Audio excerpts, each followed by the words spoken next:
C'est la galère, je me suis levée à 6h30, je devais faire l'aller-retour sur la journée pour Bordeaux. Et du coup, en fait, quelqu'un remonte de Bordeaux pour me ramener sur Tours et en fait, je ne descends pas. Ça s'est plutôt bien passé.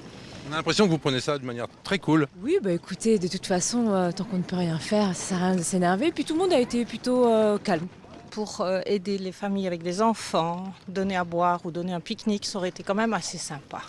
Il n'y a rien eu. Et puis là, depuis 1 heure, on roule à 3 km/h. Moi, je circule en vélo, j'aurais peut-être été plus vite. Entre résignation et patience, ces 300 usagers venant de Paris par TGV découvrent la petite gare de Port-de-Pile dans le sud Touraine.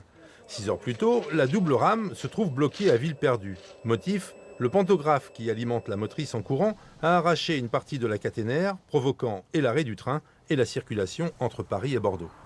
6 heures d'attente pour les passagers, les clients de la SNCF et une vingtaine de techniciens qui s'affairent pour sécuriser la voie et rétablir le courant. Enfin, départ à très petite vitesse pour transvaser nos grands voyageurs dans un autre TGV avec à bord personnel aux petits soins et plateau repas. Avant de remettre en marche les circulations, la priorité c'était de tout sécuriser, de vérifier la caténaire, parce que la caténaire, si elle avait été complètement endommagée, on n'aurait pas pu faire acheminer le train de l'endroit où il était, du côté de Villeperdue jusqu'ici.